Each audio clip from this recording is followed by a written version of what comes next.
Hey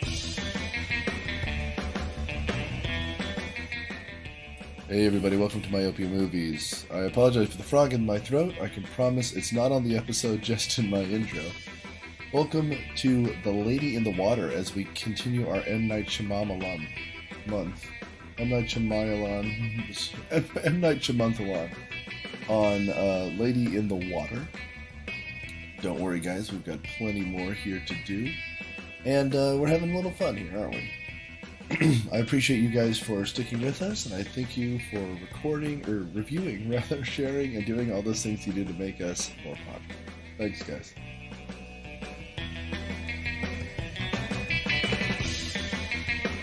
Welcome to Myopia Movies. This week we talk about the first M. Night Shyamalan movie that Disney said no to since Wide Awake. We're watching The Lady in the Water from 2006, directed, of course, by M. Night Shyamalan. I am host Nick Hoffman, and Riff on Cineprop, if it still exists. And on the panel we have... Hello, this is Daniel, a contributor to popdose.com, and I've had many a drunk neighbor come up to me at 2 a.m. to say they're a mermaid. Narf! Sorry. Narf. All right. Sorry, I'm author Matthew W. Quinn, and if I put myself in one of my stories and I am not a complete fuck-up, feel free to slap me. I mean, I'll tell you what, though. I have a character based on one of my stories, and he's a mess. No, check out Matt's Amazon page. You got a lot of fun stuff there, but this movie, oof. You should have just let Narf sit. Narf. Well, because that's about as much sense as this movie makes. Like, this movie is terrible. It looks weird, although I guess it still has kind of a little bit of that, like, I don't know, like Shyamalan look, but it's just bad. I mean, it has a feel to it, but like, he relies so much on CGI, it's just awful. Like, all the CGI in this is terrible. A whole bunch of things in this movie is terrible, let's be honest. Yeah.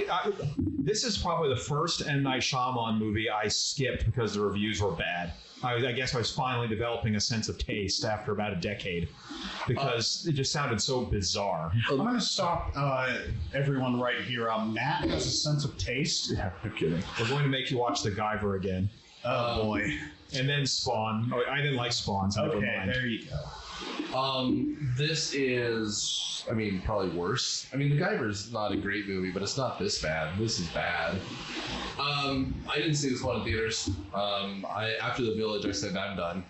After Signs, I said I was done. Oh, you didn't like You Signs? didn't like Signs? No, Signs was fine, but then the next movie was The Village, which I remember getting crappy reviews when that came out. It did. I just gave him the benefit of the doubt because I'm like, well, I liked Unbreakable and I liked Signs. Like, maybe it's just, you know, one that, I mean, if you want to talk about people who gave him another chance, Paul Giamatti, like, poor Paul Giamatti, who is, at this point, I would imagine, pretty hot shit. Like, This came out 2 years after Sideways, I think. It did. And then the movie, the one in between was Cinderella Man, which he was actually nominated for Best Supporting Actor for. Yes, he was. I think he won, didn't he?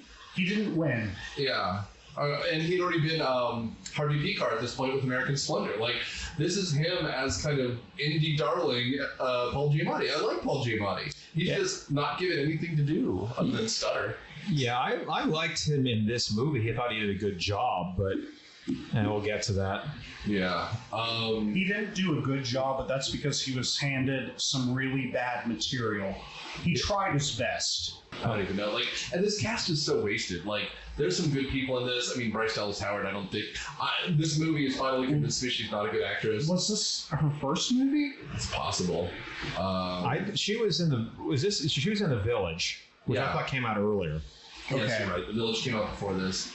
Let's see. She's still great in that one Black Mirror episode, but yeah, here she is just... I thought she did a decent job, playing somebody who, doesn't understand our culture. Like, hey, I don't understand that it's important to wear clothes. Well, okay, if that's the case, how the hell is she able to communicate with everyone? Well, that's a good point. Why would the fish people would know how to speak English? Why can she sometimes speak English, and why does she sometimes use that weird sign language? That Nonsense. Yeah. Nonsense. You can just say nonsense. Yeah, this is her first movie, The Village. She was in something called Book of Love the same year, which I haven't heard of. And then Lady in the Water is 2006. And then after that, she kind of has a career. I mean, she's Gwen Stacy, and that's Spider-Man 3. Oh, yeah, that's right. And now, of course, she's in those mediocre to bad Jurassic World movies. The famous blonde Gwen Stacy. Who are we going to cast? How's about Bryce Dallas Howard? Brilliant. That's right. Now she's, I guess, better at directing. I think she did a good job on Mandalorian and Book of Boba Fett, but we'll see. She's apparently slated to direct the remake of Flight of the Navigator. Ooh. I'm telling you. I don't have answers. No respect for the source material, so well. Unfortunately, this one had Lady in the Water had nothing but respect for the source material. The source material is some made-up bedtime story that Shyamalan would tell the 4-year-olds. One of the reviews of it said this movie would make a lot more sense if they were protecting a mermaid from a werewolf instead of a Narf and a Scrunt and a Madam Narf and all this gobbledygook. Narf. I think he just died. I'm going to be honest. I think he drowned in the pool at the very beginning. Like, I know there's no Shyamalanian twist, but that's the only way the rest of this makes sense. What a twist! Like, okay, so, I mean, very briefly, the superintendent is a guy named Cleveland Heap, which is the worst name, the worst script name I've ever heard. And there's a woman who's swimming in the pool, and like the pool's been gummed up for some reason, and yada yada yada. And so in the middle of the night, he goes out, he hears the woman splashing about, and so he says, "Hey, get out of the pool." Fine. She doesn't get out of the pool. Fine. So eventually he freaks out and thinks she's drowning, even though it's a pool. You can see the bottom. It's clear. He jumps in the water, doesn't find her because, of course, it's a pool and it's clear, so he wouldn't see her. He gets out of the pool, he slips and falls, bangs his head, and then rolls back into the water. And at this point, I think he just drowns. And the rest of this is all in his head. Because the second so this is Jacob's Ladder. You know what? Why not? It would make a lot more sense than the rest of this movie. But yeah, so pretty much the girl who is a Bryce Dallas Howard, who sometimes speaks, sometimes doesn't, is a Narf. In particular, she's a Madam Narf. And the Scrunts, who are like grass dogs, who are trying to kill her for some reason, and they've broken the agreements between... Holy shit. They have this whole mythology voiceover at the beginning of the movie where once man lived on the shores of the sea and learned from the wisdom of the Narfs, and then mankind moved inland and became greedy and violent and made war and could not hear the Narfs. And so the Narfs eventually started sending people to try and save us from our wicked ways, but the Scrunts are hunting the Narfs. And does anybody really want to slap me right now? I mean, kinda, sorta. I mean, it's given by like David Ogden Stiers. Like, it sounds very important, and it's all illustrated with like cave drawings as a cartoon. What is this, Fern Gully? At least Fern Gully focuses on a single issue. At the end of Fern Gully, I know it's about environmentalism and protecting. I couldn't tell you what the fuck this movie's about. It's a woman named Story. Get it, everyone? Get it? And then there's one of the main characters is a critic. Yes, Matt Quinn shows up in this, quoting TV tropes. And they're like, what's this? Why are you getting on me? Wouldn't it be Daniel who'd be the critic? No, yes. but Bob Balaban is definitely you, Matt. You just quoted TV tropes. All it is TV tropes. So this trope is the group of friends who are stoners. Now, this is a family movie, so I'm not going to die here, but I'm going to learn it. I'll even listen. Fuck you, die. This is like... Like some people were saying that, yeah, you sound like you're about to say it already. This is him taking revenge on people who don't like The Village. They didn't like The Village. And the thing is, they don't subvert any of those tropes. I mean, it's all played straight. Well, I thought so. It's like like a dumbass who falls down after trying to skateboard on a rail and says, "Well, I meant to do that." I thought at We the don't end. care if you meant to do that. You failed I miserably. thought at the end of the movie they realized that they got all their roles wrong and had to switch up everything, like with the grass wool hanging around. That's nowhere near good enough to save this material. I mean, this is literally saying, well, this is why I shouldn't have the gun. And then you turn around, you shoot yourself in the face just to prove a point.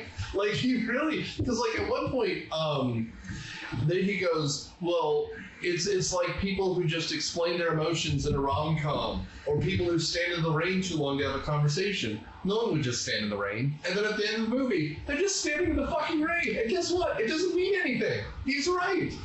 Well, they even tried to say that, if I recall.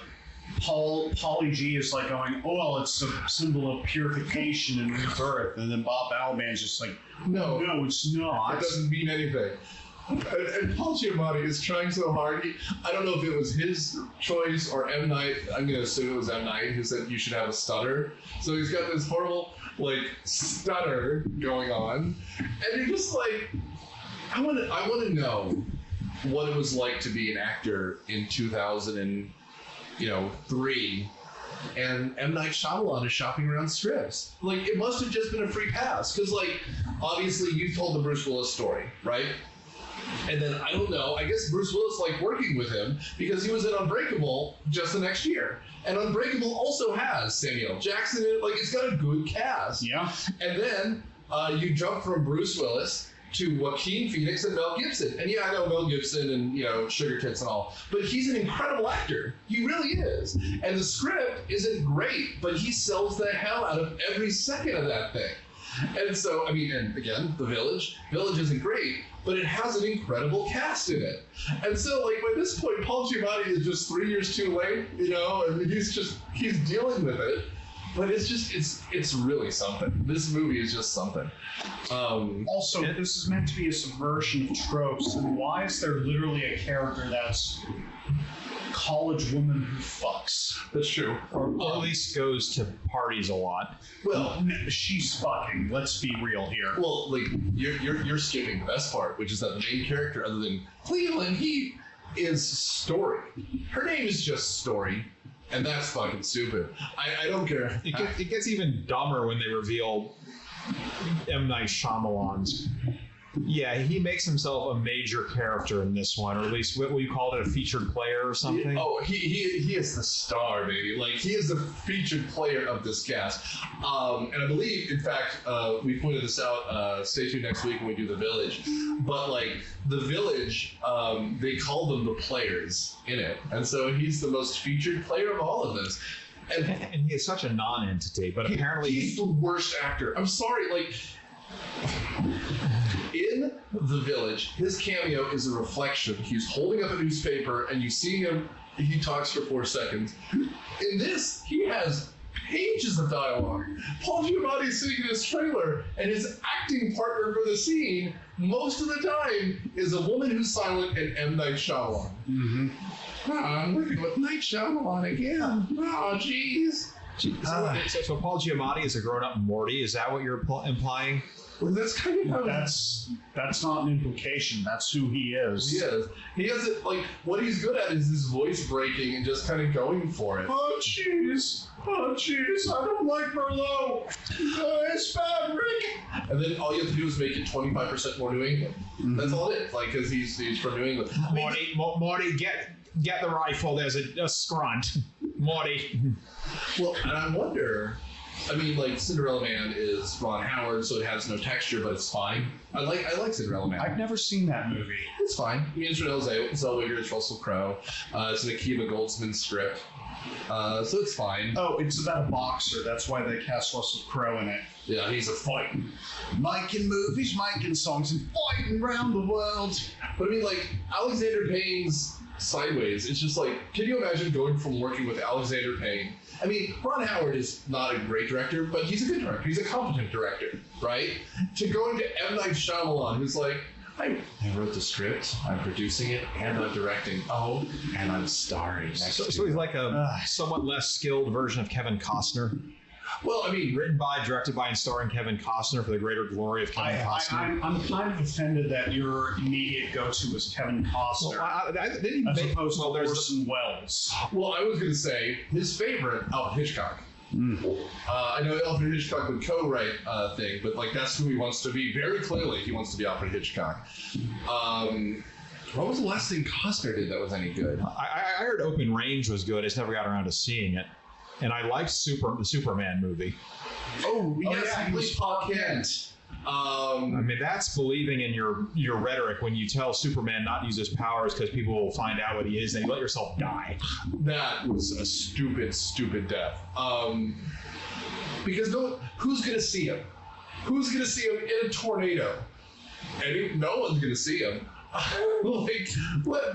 I think he was just trying to get away from Ma Kent in that movie, but he didn't direct that. He just he was like a kind of a co-star. The last thing he directed was Open Range. Although there's a movie coming out soon apparently. Well, it's in pre-production, so who knows? Called Horizon, which is he was in that one Jack Ryan movie with. Chris Evans the one who was I thought it was Chris Pine. Chris Pine, the one who was the new Captain Kirk. Yes, he was in Jack Ryan's Shadow Recruit. That's one. And then other than that, he's been sitting on TV for the last 4 years in that Yellowstone show, which is I haven't seen a minute of, but I know people who really like. Frankly, my parents like it. That's about all I need to say there, I think. Yeah, he is in, I believe, 2 movies that are in the Criterion Collection. One movie that probably shouldn't be in the Criterion Collection. The Big Chill? Yeah, he's in The Big Chill. Very good. And what's the second one? Bull Durham. Oh. Yeah. It's a shame. And he's in episode we've talked about doing for a long time, of course, Robin Hood, Prince of Thieves. Episode we will never do, Dances with Wolves. And episode we've talked about, but I don't know if we could do JFK. How about The Postman? Oh, that's a bad movie. That's a really bad, boring movie. I don't know. Okay, boring. That could be a problem. Boring and 3 hours long. Yeah, we're all busy people. Literally 3 hours long. At least JFK isn't boring. JFK has a surprisingly good cast. Oh, Waterworld. Don't forget Waterworld. Waterworld, stay tuned. It's going to be coming up later this season. I can guarantee it will be coming up later this season. Yeah.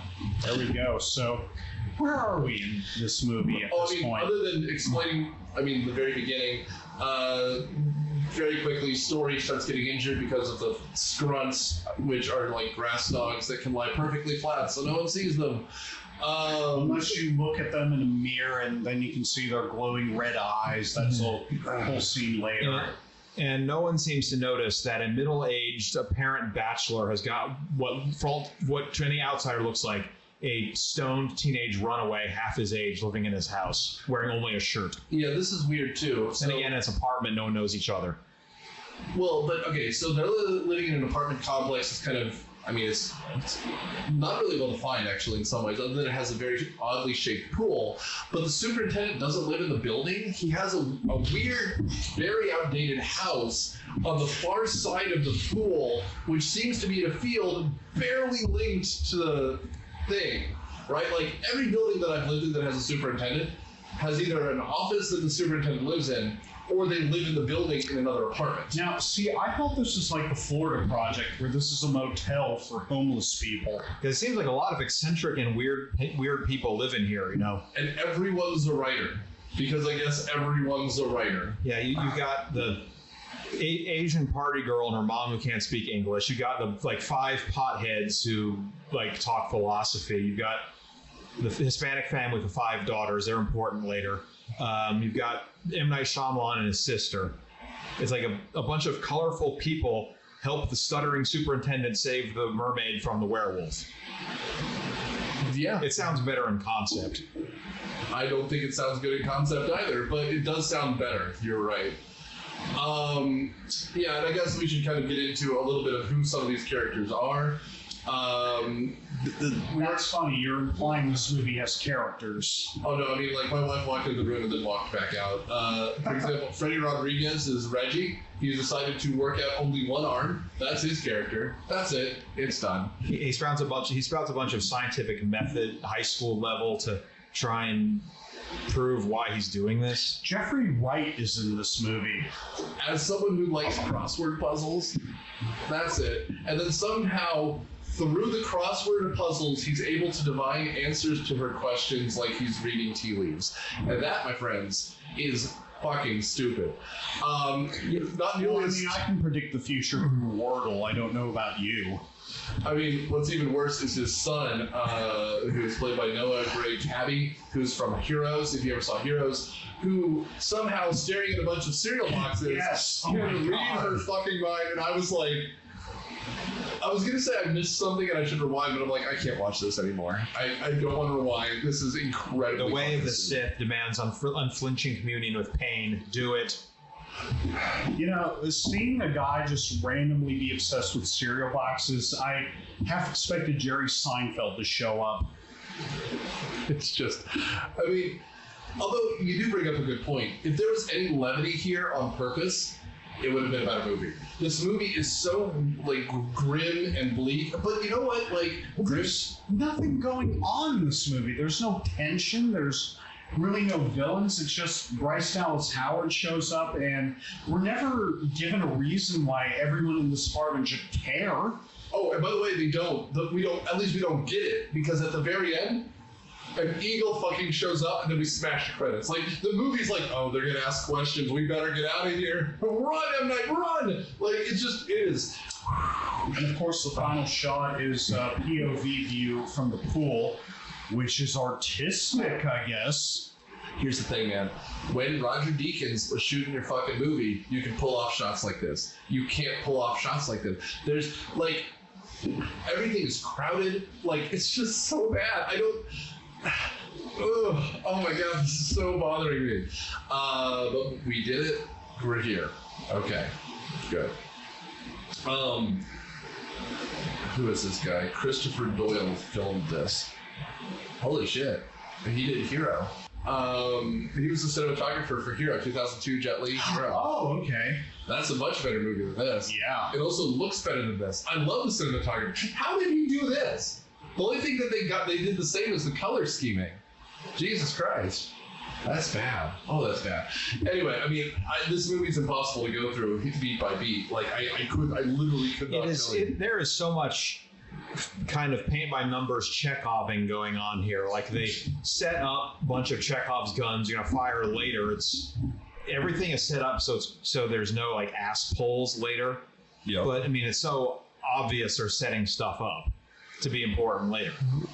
Yeah, so we have M.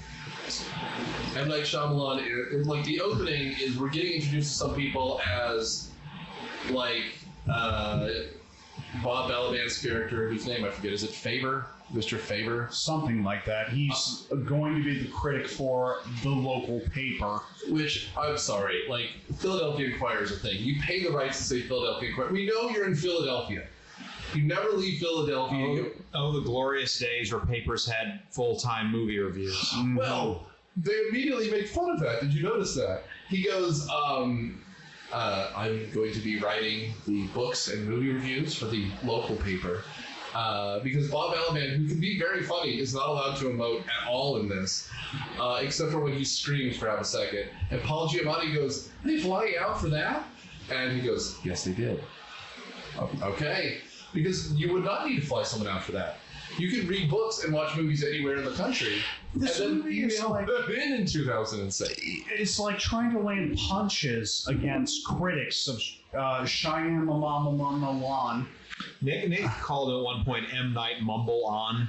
Yes. Which I thought was clever. That's fair, but it never lands any punches. I mean, it's perfectly okay for artists to make fun of their critics. A lot of them have done that, but who is Bob Balaban supposed to be? What's the point? Well, and if you're calling attention to film reviewers, you better be doing something with that. Make it the point of the movie, but it's not. You also have M. Night Shyamalan, who's a character, because of course he's the star of this movie. He's literally 6th billed as an actor, or 7th billed, excuse me.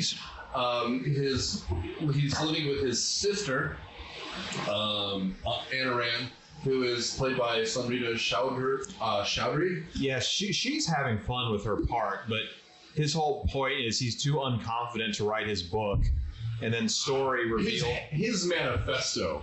Yeah, the story reveals he will inspire a future president of the United States, but someone will kill him. So he's making himself into writer Jesus. First of all, it's a cookbook. Second of all, it will inspire someone to it sounds like he's writing it's a manifesto. I don't know how else to put this. It's really something. Oh yeah, he's writing about what? His friends and politicians, and he describes at one point, and it's like, dude. He's writing the Turner Diaries, right? Yeah. Like he's inspiring a whole wave of supremacists. It's really weird. And he lives with his sister from Mississippi Masala. That's where I remember her from. Sarita Choudhury. You've already mentioned the college girl who's living with her mother, who only speaks Korean. Yeah. Who unfortunately becomes really important to the story, to the point where he's calling her in the club while shit is going down. What's up with that bullshit scene where he's trying to get more of the bedtime story to get oh my god, he's the origin story, and he actually has to lay down on her couch before she'll say anything? Yeah. I think it's called a flex. Absolutely not a flex, because he is supposed to be looking like a child, I guess, or an innocent. So he's playing like stupid. No, I'm saying it's a flex by the mom. Like, oh, I'll tell you the story, but you got to do this stuff. Why? Yeah, I don't get it. Maybe because he's really annoying her. Okay, then the movie should say that. I also the idea of having a wise old person who can tell you the story is not uncommon to fairy tales, I guess. But this is incredibly annoying. We already got into the stupid names, Narf and Scrunt. Narf. And Scrunt. Take a shot when we say Narf. Please don't. Your liver will die. Yeah. And then there's the Tarutics. Something like that. Are those the bamboo gorilla things? Yes. Yeah. That beat up the Scrunts eventually, one of which is played by, of course, Doug Jones. Really? Yeah. I mean, that guy's done everything, hasn't he? Doug Jones must have 1,000 IMDb credits, which I should pull up because we're here. But so just very quickly, for the first half of the story, the grandma is explaining how this works. There's Narf. She is a nymph, a sea nymph. Fine. She is literally Ariel from The Little Mermaid. She's a redhead who has a cabinet of things that are neat, and the cabinet of things that are neat even have forks in it. Okay, good. I was wondering when we were going to get to that moment where Paul G is down there and she somehow excavated her fetish cabinet underneath the pool, but it doesn't drain the pool. He is a Navy SEAL in this. He holds his breath for 4.5 minutes. He also, I believe, at one point, if I am interpreting this scene correctly, which who knows, but he finds a jar of water with a straw in it, and so he drinks some of the air out so that he has longer to breathe. Yes. Yeah, it's like when you take the jar and turn it upside down and hold it under the water. Oh, I know. And I guess we're supposed to believe it's magical realism, but it really is Ariel's cabinet of the whatever, and it's very bizarre. It is. Dingle hopper. But there's silverware in there. You know what? That would have been a better movie because the Dingle Hopper in Little Mermaid actually had a point. It was about how Ariel wanted to be a human. There's no fucking point here. A story of klepto stealing bits and bobs from apartments or something. Well, I mean, that's the first thing you see her do, right? She reaches up, someone had left a necklace by the pool, and she's janking it. So we don't know anything. The reason Paula goes there is she got mauled. One of the Scrunts gets her and scratches up her legs. All that we see of any injury to her is her legs get cut up. Yeah. But the Scrunts have poison. Right. And there's medicine in her cave, which is all part of the story. Here's the thing that bothers me. I have kids, I get it. and you read Hansel and Gretel or something, and the kid will ask additional questions. Fine, but at a certain point, it's either in the story or it's not. Like, you can't just go back to the grandma and say, let's say the narf gets mauled by a scrunt. And you're just like, okay, well, what do we do about it? Do we just let her bleed out? Like, there's this girl ODing on my couch, man, and we've got to do something about it. Now, this movie would have made more sense if it was a well-known bedtime story. But we don't know what the hell is going on. Is it supposed to be a Korean bedtime story? But who knows? Yeah. But he's not Korean. He's an American, born and bred. And if he had family, presumably it's from India, not from Korea. So, like, and again, Daniel gave away the end. If you stay through the end credits, there's literally a line to his kids, like, I'll tell you the story one more time, but then it's straight to bed. And you're just like, dude, I'm sorry, man. Like, I make up stories for my kid. I don't get $150 million from MGM or whatever to make the movie. And bedtime stories are meant to put you to sleep. Oh yeah, this one really worked well with my daughters. So you know what an audience is gonna do? Not fall asleep. I'm gonna keep it action-packed. What? Well, I didn't think it was boring. It was just kind of weird. I don't know if we watched the same movie. Well, I mean, I think Matt's right. This is nonsensical and weird, but I'd say it's also boring because there's no stakes. I found it very difficult to pay attention to this movie. I'll be honest. Like, but yeah, so he holds his breath for, like, you know, Chris Angel mindfuckery, and holds his breath for like 7.5 minutes, brings up this vial of liquid, and she starts to get better, but not all the way. She still has scars on her legs. Why was she sick? Oh, because of Scrunt. scrunts. Okay. The true wolf is poisonous. The fucking scrunts. Oh, those goddamn scrunts. Oh my god. And there's this whole alliance between the scrunts and the who gives a shit, and and we're alluded to some sort of peacekeepers called the Tartutics, and eventually that the Eagles will come and rescue her. After she throws a ring into the volcano. Right. I mean, Andy Serkis should be riding the fucking eagle at this point. I will also say they talk about something called the Blue World that she supposedly comes from. I assume that was the sea. Yeah. But we don't see any of it, which would have been much more interesting. Because she's forbidden to talk about it, which is why I guess she's silent. Yeah, I think they kind of rules lawyer a bit with, you know, having her nod her head. She can't talk about it, but she can answer yes and no questions. Ugh. It's a bad scene, ladies and gentlemen. She spends the whole time sitting in the shower with the writer's sister hanging out with her and translating everything for a whole bunch of dudes hanging around the door. Even though she shouldn't be able to translate, because what story is doing makes no sense. She's just like randomly pointing. Well, I mean, and like the gestures aside, like I don't know, man. Like, it would be interesting if she had to get back to the water and the scrunt was keeping her from the water. We don't really get that. Although at one point there's like kind of a jump scare where it goes through the drywall and starts chomping at her. Mm-hmm. Yeah, I remember that. But it looks terrible. I don't. Oh, the scrunts are real bad CGI. I will say, stay tuned next week for The Village, but something I remember, the movie's kind of a mess, but they have actual costumes for the monsters in the wood, and therefore there's something to look at. That's a big note you need here, Shyamalan. Like, you need something to look at. And call Jim Henson. They'll probably fix you up something nice from the Preacher Shop. Or whoever even made the thing for the Village. They did a great job. Like, it was the movie before this. Like, you should still know what that is. Regardless. So the story progresses, and it goes on and on and on and on. Paul Giamatti is trying to get answers, because for this fucking thing to get together, he has to get together a D&D campaign. There's like the guild, which is 5 people. Well, at first he thinks he's the Guardian, and story backs him up on that, and then it turns out he's not.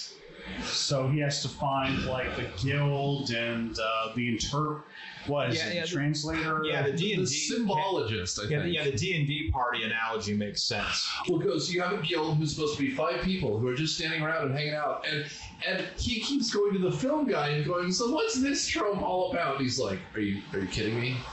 All right, well, you're interrupting my nap. And you're just like, go fuck yourself, everyone in this script. And literally, M. Night Shyamalan is revisiting the entire cast. There's this one dude who's always on the toilet, That's something else we should mention. He's not a very good superintendent, and everyone kind of hates him, but they also kind of feel bad for him. Because of his stutter. Because of his stutter, exactly.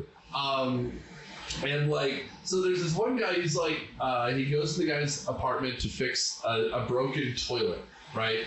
And he goes, don't tell Mr. Heat, but I only paid a plumber to fix it. And you're just like, oh, okay, I guess. I don't know why you had to share that, but we're all here. We're all here together. That's great. He becomes important later on. You have, like, there's supposed to be a healer, and he thinks, like, and in the end, he becomes the healer, but he doesn't think he's the healer. He's supposed to be the guardian because the girl OD'd on his couch or whatever. I mean, I've got nothing. Like, this movie is held together with tin foil. You're not wrong. I mean, and whoever compared this to a D&D campaign is absolutely right.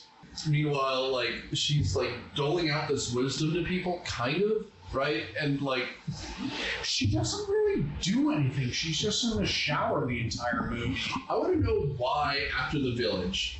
I mean, I guess the village, she kind of becomes the hero, but, like, why she wanted to work with M. Night again? Or I guess Night. He just says Night. So Night Shyamalan. Yeah, I don't know. But I do want to emphasize how weird... Is she a manic pixie dream girl? I wouldn't say so, because she's not, like, the object of people's desires. Yeah, she's also... She's like... She kind of inspires Heap to overcome his stuttering and inspires M. Night Shyamalan to write his book, but she's too weird, and aren't Manic Pixie Dream Girl supposed to be lively and fun? Yes. She's just kind of weird and also, trippy. I don't know if she helps him overcome his stutter, or for some reason when she's around, his stutter goes away. I think it's the latter. But I mean, it's never explained. It's just something you might notice. And she also is supposed to inspire this hate manifesto. And I know it sounds like we're being funny, but like literally it's described as the cookbook, which already, but it has views that are so significant it will inspire a future president, a great Midwest orator, whatever that means, and change the world, question mark. Well, someone on alt TV Tropes said that was probably, the idea is, the theory they're saying is, I'm stuttering, oh no. Is that the great Midwestern order is Barack Obama. And his ideas are so controversial, he's going to be murdered for them. The capitalist pigs are crushing the one who speaks against their hegemony. I don't know what that is. It just sounds to me like he's writing Mein Kampf or something. Like it's bad. I don't know. Like he goes, it feels like the kind of thing I'm writing is so significant that it will only be important after I'm dead. Not gonna do it, Bar. I mean, no. That was too much emotion, Daniel. You have to flatten it out. Oh no. I feel like this book might be very important. I'm feeling feelings about this. You can tell. Shyamalan. Like, it's so, like, I'm writing this speech that will make everyone see I'll fix the world like I want it to be, and they'll kill me for it. You're just like, what is any of this? I don't know, and I don't know why he kind of becomes part of the hero of the story at the end. And at the end, he's like, will I make it? And she says, if I recall, your sister will have 7 children. You will live long enough to meet 2 of them. Yes. And you know what would be great? Again, M. Night Shyamalan, do your little twist, buddy. He just kills her right out. Because those kids can never be born, he can never die. Wow. Twist. What a twist. Just give me anything, right? Like, but like, you have to remember, this is cut between him, Paul Giamatti, wearing like a white button-down shirt, right? Drinking milk and cookies with Mrs. Choi's house, and asking like, you know, who protects these nars? And she has to translate a Tartutic is a simian-like invincible group of 4 people who is the peacekeeping force for the Blue World, and you're just like, what on earth is any of this? You know you're in trouble when a movie is explaining itself well into the 3rd act. And guess what? The reason the movie is 109 minutes is they keep getting it wrong. The kid who's reading the cereal boxes interprets it wrong, and they have to do the exact same scene twice in a row. Like, it's truly. They all got their assigned roles wrong. Yeah. This is what happens when you write something based on TV tropes. Like, literally, it's amazing. They even call them the TV trope name. You know what? He did this idea so much better in Unbreakable, where it's about a comic book obsessed guy who's trying to find a superhero. Right. And he's like paying attention to all the comic book tropes. And it's so much better because first and foremost, we care about the characters. Second, there are stakes involved. And you know what I would say? If you want to fucking do this, M. Night, Shyamalan, Mr. Knight, just fucking do your version of Grimm's fairy tales. Do an anthology movie. He has an interesting take. He has some scary ideas. Let him do that. You don't have to remake the wheel, because then you don't have to explain the trope the whole time. I fucking know what Hansel and Gretel's about. Well, I mean, Terry Gilliam did The Brothers Grimm a year before, and it didn't turn out real well. Fair. And I like Terry Gilliam, but I think if you did it with like a darker, do it as an anthology movie instead. Don't link them together. Why not? I would be fine with it. And frankly, M. Night has some feelings to him where I think he could just, he could work with, is it Jordan Peele who's doing the Twilight Zone now? I mean, that was canceled, but yeah, he did. Well, I mean, but like, he's the kind of guy who could do, okay, what's the one, The Night Gallery? Like, just because you have some good ideas, keep them short. But God, this movie just drags. It is such a sloppy mess. I mean, and the stoners, he doesn't even give names to. They're just stoners, group of stoners. They're not supposed to be smoking inside, but of course they're smoking inside. Talking about, because one time we talked about Martin Luther King Jr. Go fuck yourself. Really, this is just... Stranger Things does stoners a lot better. Yeah, at least it gives them character. The problem is, too, there are so many important characters in this that none of them matter. How am I supposed to care about 30 people in a cast? And then, well, we've got to get a bunch of people together to fight off all these scrunts. So let's have a party for the new guy, Bob Balaban. Nurse. And so about 100 people show up, and the cops are being called, of course. This is still Philadelphia, a suburb or whatever, adjacent. And nothing works. The music isn't even working, and no one shows up. No scrunts show up. Because this kid apparently read everything wrong. Meanwhile, Bob Balaban gets massacred in what is this? He's like, well, this is a family movie, or this is a horror movie. I wanted it into a horror movie. The problem is this can't be a horror movie because there's been no nudity or profanity so far in my story. Fine. And therefore, I'm going to get away at the last second, and he's going to leap at me, and the door is going to close right in front of him, and I'll learn a lesson. Bullshit. This is all stupid. He even has the line, "You're not a dog." And he's looking for Mr. Heap, and his first question is, does the bathroom on this floor even work? Everyone's such an asshole. I can't even remember if I was going to say anything. I'm sorry. It's exactly like how M. Night Shyamalan wrote the script.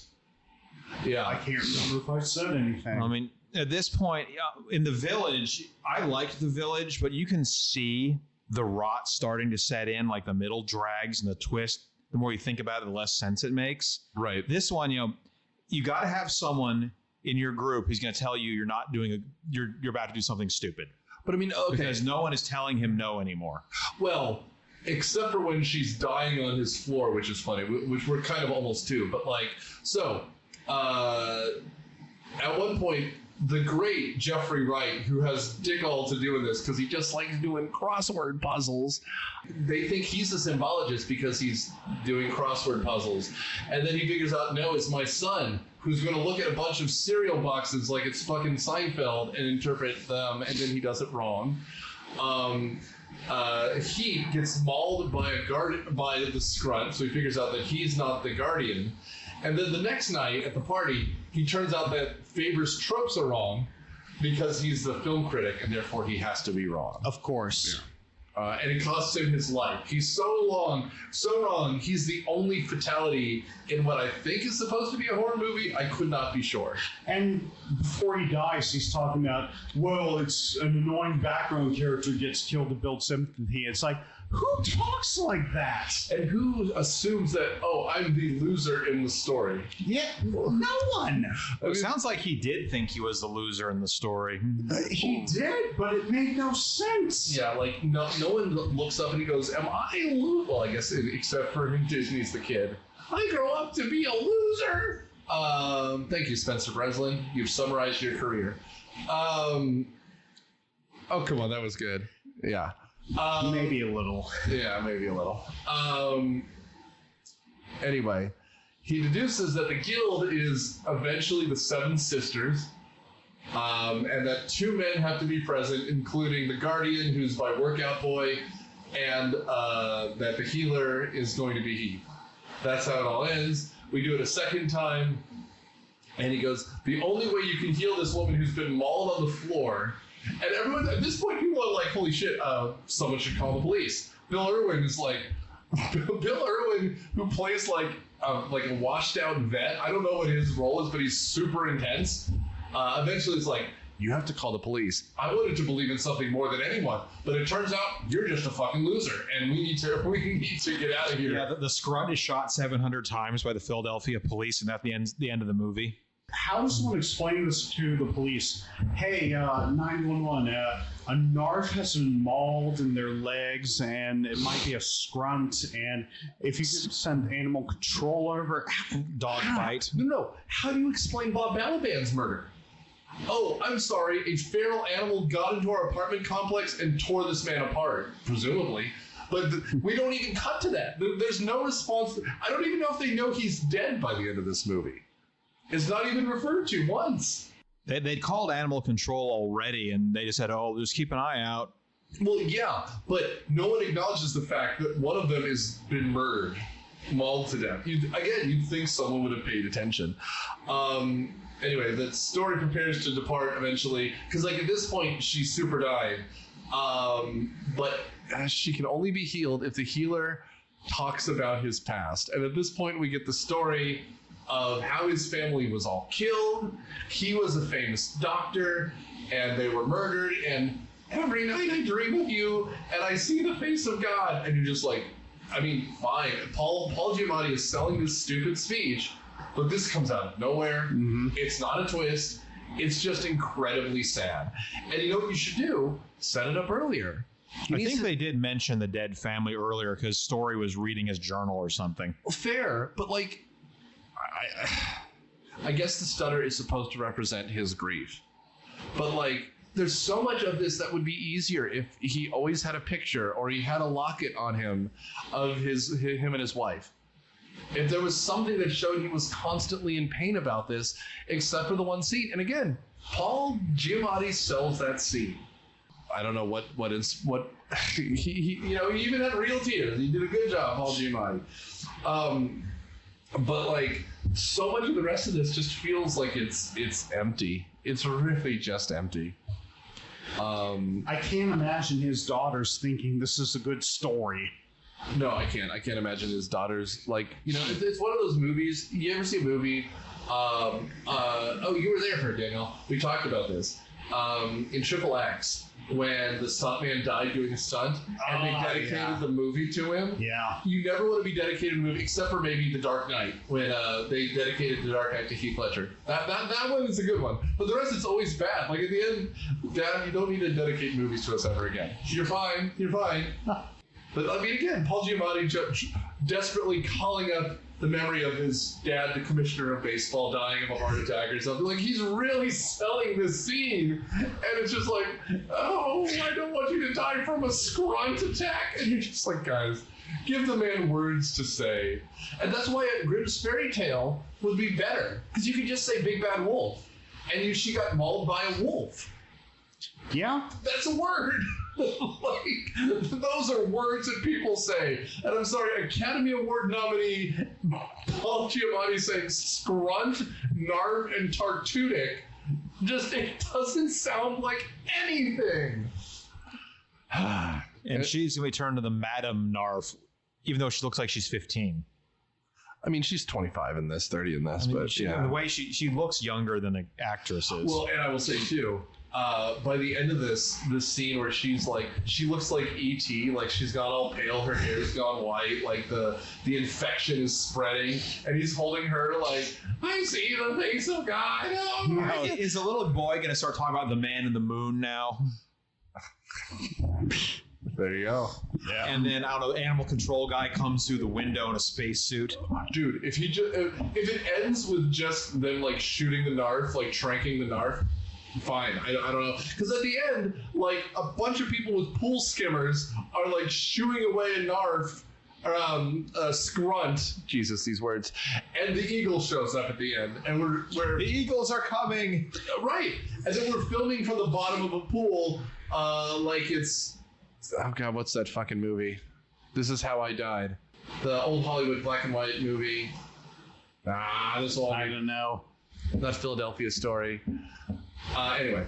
That's Great Gatsby, kind of, with him getting shot in the pool. Yeah, maybe. Yeah, that's kind of the end of this. I mean, I don't know what to tell you. Yeah, I don't know what to tell you either. This is a...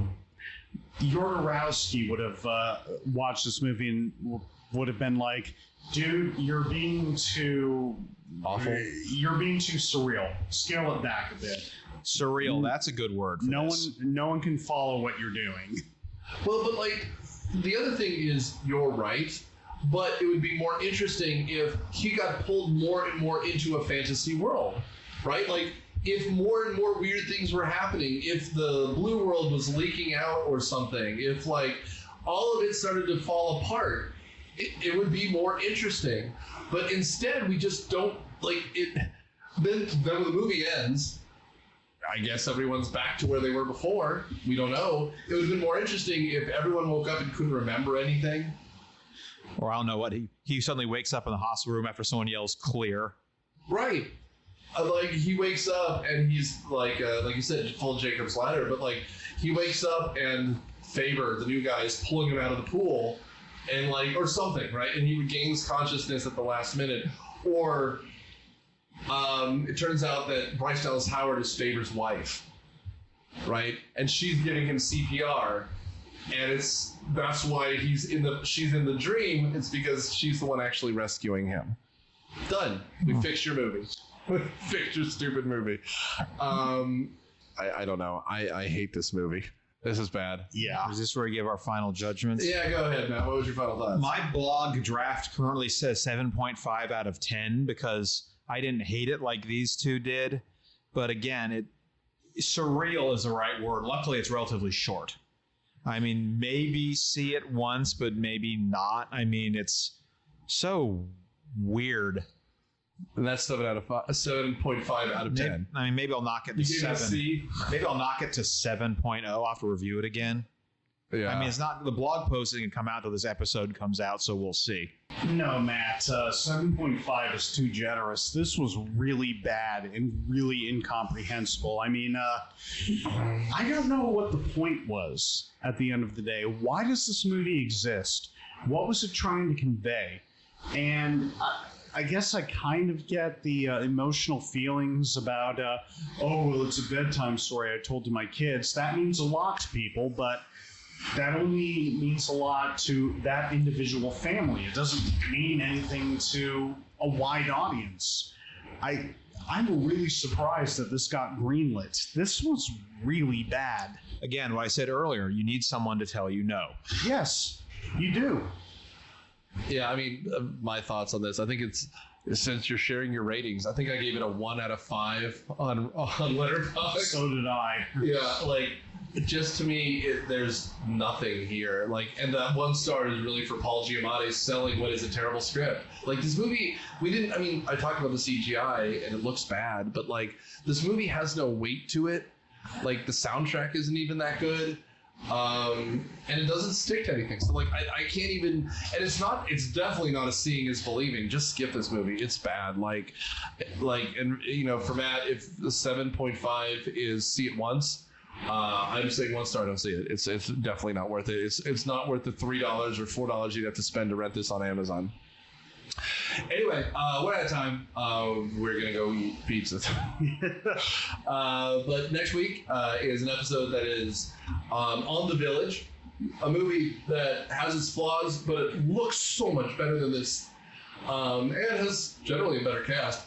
I don't think I'd trade Paul Giamatti for anything, but I'd say head over heels, it's a better cast, and a script that is interesting. Not great, but interesting. But thanks for listening, thanks for subscribing, thanks for reviewing, and thanks for sharing. And in the meantime, keep doing what you're doing and passing us around. Follow us on Twitter, Facebook, and wherever you get your podcast. Thanks, guys. Season 9 of Myopia Movies is produced by Nick Hoffman and Daniel Sudis. It is hosted by Nick Hoffman and stars Daniel Sudis and Matt Quinn. The theme music is Surf Shimmy by Kevin MacLeod of Incomtech.com and is licensed under Creative Commons by Attribution 3.0 license. Follow us on Facebook, Twitter, and review us wherever podcasts are found. Thanks, guys.